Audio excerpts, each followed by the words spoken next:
Primeiro, a primeira graça é o temor do Senhor. Aquele que o possui odeia toda iniquidade. Segundo estas palavras do profeta: abominei o pecado deles e o execrei. E em outro lugar: odiei todo tipo de iniquidade.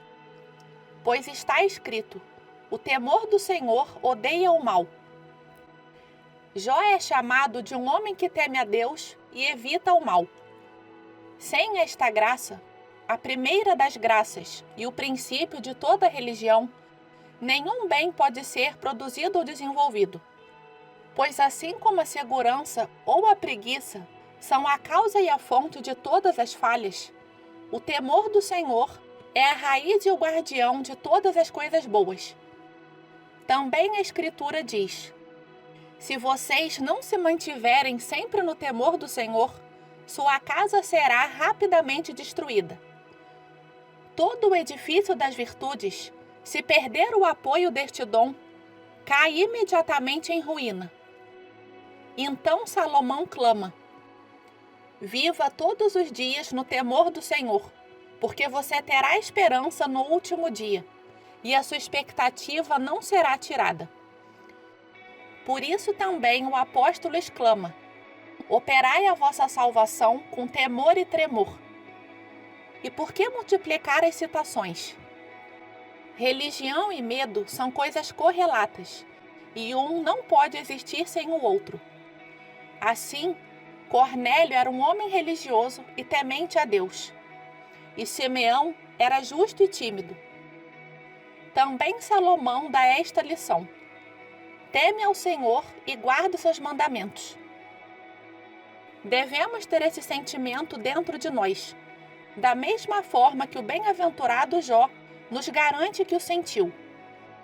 Ele sempre temeu a Deus como ondas que o arrebatavam. Sob a influência deste temor a Deus, abandonamos tudo, renunciamos ao mundo, e como disse o Senhor, até nos separamos.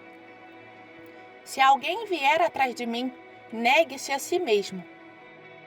Este temor divino torna o sujeito à pobreza, que penetra perfeitamente e o afasta do mal.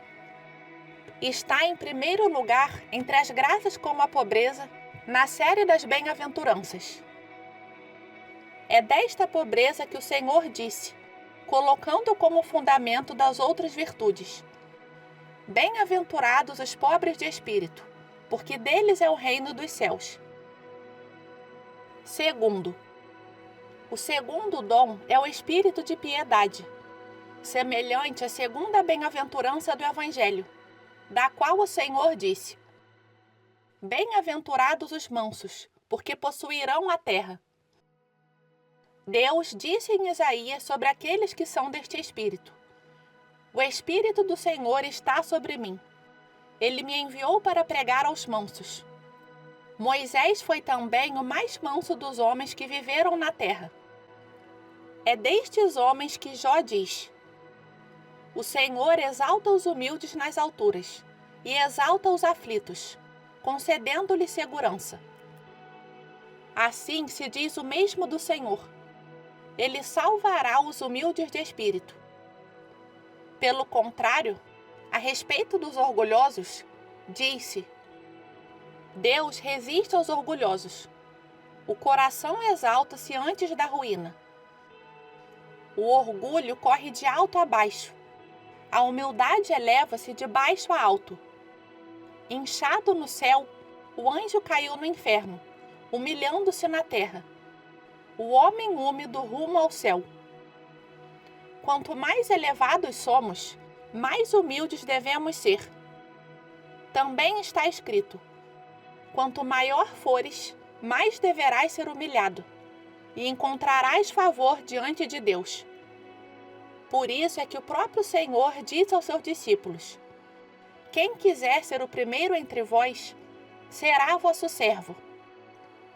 E ainda, quando tiveres cumprido tudo o que foi ordenado, dize: somos servos inúteis. O Senhor diz novamente: aprendei de mim, que sou manso e humilde de coração. Sem humildade, todas as outras virtudes podem ser inúteis. Também diz o bem-aventurado Papa Gregório: o homem que acumula virtudes sem humildade é como aquele que carrega poeira ao vento. Pois assim como um vento forte espalha a poeira e a leva embora, todo bem sem humildade é levado embora pelo vento da vanglória. Um pecador humilde é muito preferível ao justo arrogante. Isto é o que o Senhor obviamente nos mostra na passagem onde cita o exemplo do publicano e do fariseu. Este é o julgamento feito por um certo sábio, que disse: é melhor ter uma confissão humilde no mal que fez do que uma exaltação soberba no bem que fez. Terceiro, o terceiro dom é o espírito de conhecimento, do qual Salomão disse: aumentar o conhecimento é aumentar a tristeza. A verdadeira ciência, de fato, consiste em saber que somos mortais, fracos e frágeis, e que neste exílio, nesta prisão, nesta peregrinação, neste vale de lágrimas, devemos sofrer e chorar. Além disso, na terceira bem-aventurança, que corresponde a este dom, diz-se: bem-aventurados os que choram, porque serão consolados. E ainda: ai de vocês que agora riem, porque vocês chorarão. Por isso Salomão gritou: o riso se misturará com a tristeza, e o luto ocupará o fim da alegria. Quarto, o quarto dom é o espírito de força, semelhante à quarta bem-aventurança evangélica. Bem-aventurados os que têm fome e sede de justiça, porque serão saciados. Na verdade, o homem que tem fome e sede de justiça é forte, invencível contra todas as adversidades, nenhuma das quais o pode assustar. Então Salomão disse: o justo está seguro como um leão, não terá medo. E ainda: o justo, aconteça o que acontecer com ele, não será entristecido. É com este espírito que todos aqueles de quem fala o apóstolo se animaram ao dizer: os santos experimentaram zombarias e receberam golpes. Sofreram, além disso, cadeias e prisões. Foram apedrejados, cortados, tentados, morreram à espada, indignos, correndo nas solidões, refugiando-se nos montes, nas grutas e nas cavernas da terra. O apóstolo também se animou quando disse: quem nos separará da caridade de Jesus Cristo? Será a tribulação? E etc. Este espírito suporta todos os ataques da malícia alheia e fortalece-se contra as ciladas dos inimigos. Assim, o noivo, ao elogiar a sua noiva, diz: tu és linda, minha amiga, suave e bela como Jerusalém, formidável como um exército preparado para a batalha. Quinto, o quinto dom é o espírito de conselho, que causa piedade e compaixão pelos outros. Corresponde à quinta bem-aventurança. Bem-aventurados os misericordiosos, porque alcançarão misericórdia.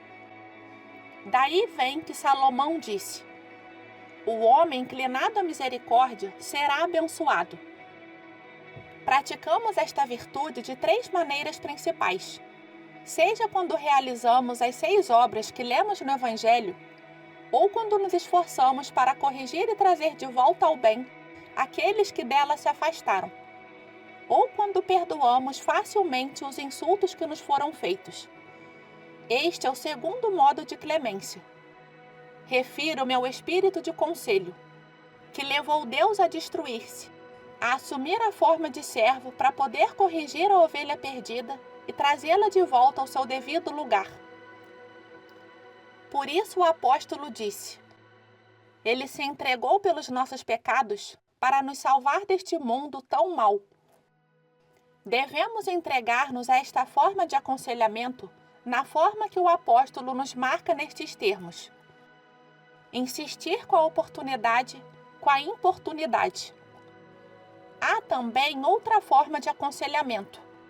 Quero dizer, a virtude do discernimento, pela qual distinguimos as virtudes reais daquelas que são falsas e paliativas, e pela qual também reconhecemos Satanás, o autor da hipocrisia. Pois Satanás, como expressa o apóstolo, transforma-se em anjo de luz. Este dom de conselho é a virtude mestra e soberana de todos os outros. Consequentemente, modera a todos, governa-os de cima e restringe-os com liberdade, poder e discrição, para que não se desviem da regra, nem de baixo, nem de além. Também Boécio disse: as virtudes mantêm o meio. Se ultrapassarmos o limite, ou se permanecermos abaixo dele, nos afastamos da virtude. Sexto. O sexto dom é o espírito de compreensão, relativo a essa sexta bem-aventurança. Bem-aventurados os puros de coração, porque verão a Deus. Se o olhar do espírito não for cuidadosamente purificado, a alma não poderá compreender claramente as coisas divinas e místicas. Está escrito de fato: o Espírito Santo da disciplina fugirá da ficção e se esconderá dos pensamentos sem inteligência. É por isso que Salomão disse: os maus pensamentos são uma abominação para o Senhor, pois as ideias perversas nos separam de Deus. O homem que deseja ter uma inteligência pura e lúcida deve, portanto, dedicar-se a afastar os fantasmas e as névoas dos maus pensamentos e a guardar o seu coração com toda diligência e precaução. Também o mesmo Salomão escreveu: guarda o teu coração com toda a atenção possível, porque é dele que procede a vida. Sétimo. O sétimo dom é o espírito de sabedoria. É um sabor interior e um sabor muito doce. Também o salmista fala assim: prove e veja que o Senhor é doce. E em outro lugar: entregue-se ao lazer e veja. E ainda: aproxime-se dele e seja iluminado. Através deste sabor externo da sabedoria divina, saboreamos antecipadamente algo das realidades divinas. Ou seja, contemplamos como é agradável encontrar-nos no meio dos coros dos anjos, onde nada pode encontrar algo desagradável, onde nada pode faltar o que pode agradar. Esta sétima graça refere-se àquela verdadeira bem-aventurança, da qual o Senhor disse: bem-aventurados os pacíficos, porque serão chamados filhos de Deus. Na verdade, quem tem a mente calma e serena, prova com mais delicadeza e vê com mais clareza. Pois quanto mais sábio um homem é, mais sábio ele prova ser. Daí estas palavras de Salomão: a doutrina do homem é conhecida pela paciência. Em outro lugar, se diz dos que estão neste caso: há grande paz para aqueles que amam a tua lei, e para eles não há escândalo.